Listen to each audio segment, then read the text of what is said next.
There was a time, not so long ago, when summers felt endless, when the sky seemed wider, the air smelled of salt and petrol, and happiness came in paper parcels wrapped in grease and laughter.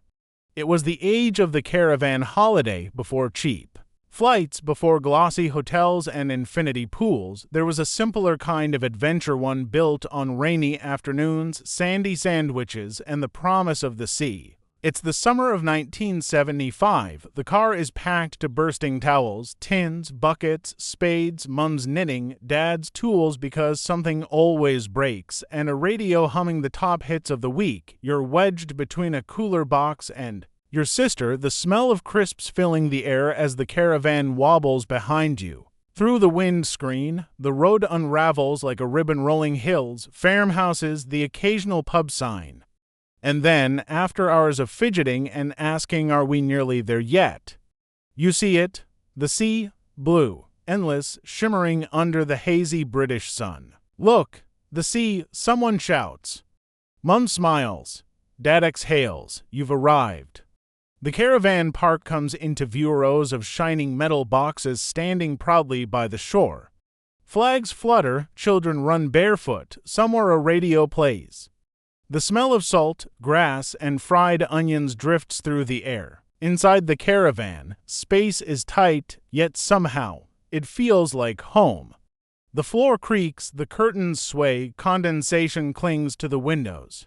Outside, seagulls scream their chaotic songs, demanding breakfast they'll never get. The day starts with a symphony of sound: the whistle of the kettle, the clatter of cups, the soft hum of the gas stove, and someone mumbling, "Where's the tea bags gone?" Then the air fills with the smell of bacon fat and sea breeze. Mum stands at the tiny cooker, a towel over her shoulder, spatula in hand. Her movements are practiced, the rhythm of a woman who's cooked miracles in smaller spaces. Eggs crack, bread toasts, the radio hums. Dad fumbles with the gas bottle outside, muttering something about proper engineering. Then the breakfast table, a battleground of elbows and laughter. Mismatched mugs, plates balanced on laps, butter melting faster than it can be spread. Mind the step, someone yells as the youngest dashes out the door, toast in hand. The first bite of bacon tastes like heaven, smoky, salty, slightly burnt, and absolutely perfect. It's not the food itself, it's the setting. The morning light, the laughter, the smell of wet towels and fresh sea air. You can feel it even now, the warmth, the simplicity, the joy of being together. Some mornings demanded something grander, the full fry-up. Eggs spitting in the pan, sausages sizzling until golden, tomatoes blistering in the corner.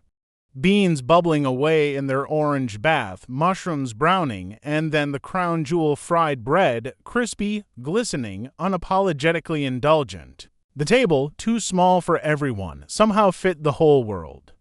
Children squabbled over the last sausage. Mum laughed. Dad declared, you can't beat breakfast by the sea. It was noisy, hot, chaotic, and perfect. Outside, the world waited: beaches, arcades, bucket castles. But for now, breakfast was everything. And when it was done, you stepped outside barefoot, the grass cold, the sun warm, the sea glimmered in the distance. The gulls cried overhead, you felt alive. After breakfast came the day itself, and the sea was always the center of it all. Buckets and spades, windbreakers that never stood straight. Towels that caught the wind like sails, families marching toward the beach like joyful armies. The sand was soft at first, then scorching. Shoes off, then instantly regretted. The tide shimmered, silver and alive. Children screamed with delight as cold water bit their ankles. And when hunger returned, it was time for the beach picnic. Wax paper wrapped sandwiches, cheese and pickle, egg and cress, ham with mustard. Boiled eggs with salt, sausage rolls that crumbled in your hands. Crisps, crushed but still devoured, biscuits, half soggy, half perfect. And yes, the inevitable grit of sand between your teeth. You didn't mind. That was part of the experience. The flask of tea poured slowly, steam rose, mingling with the salty air. Dad leaned back, squinting into the sun, declaring, "Now this is living." Around you, hundreds of families doing the same. All different, yet somehow the same, bound together by the same sea breeze and the same kind of happiness. Evening arrived like a sigh, soft, golden, calm. The beach emptied, the air cooled, the caravan windows glowed with warm light.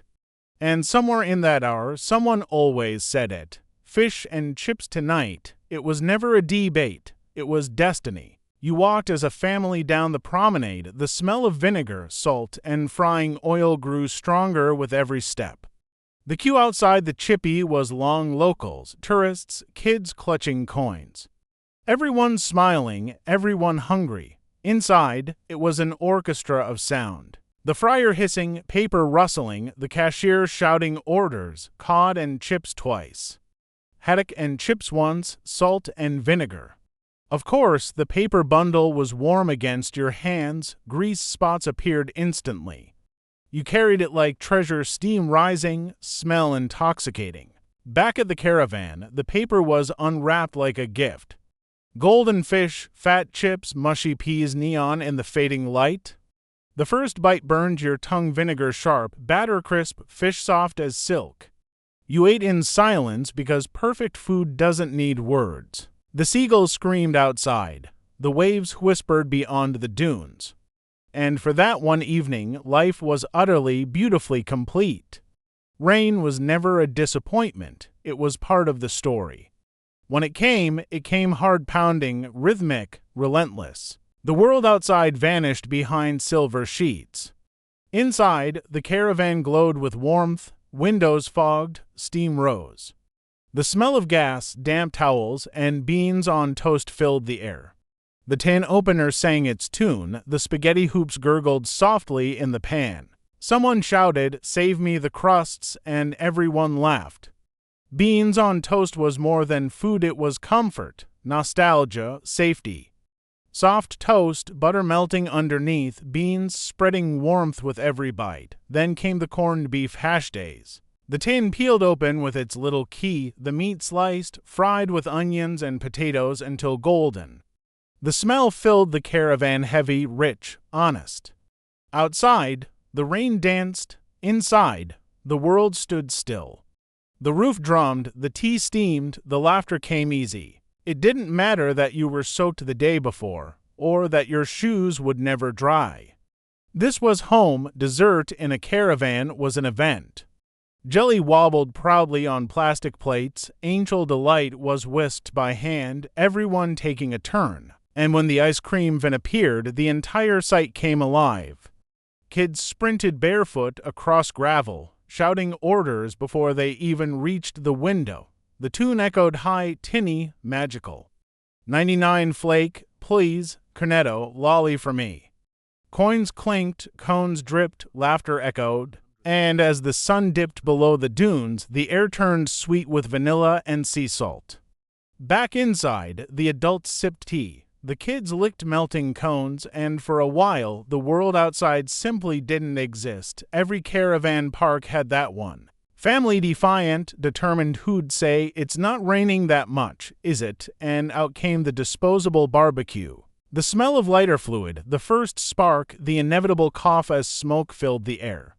Sausages rolling off the tray, burgers half burnt, half raw, paper plates bending under the weight of joy.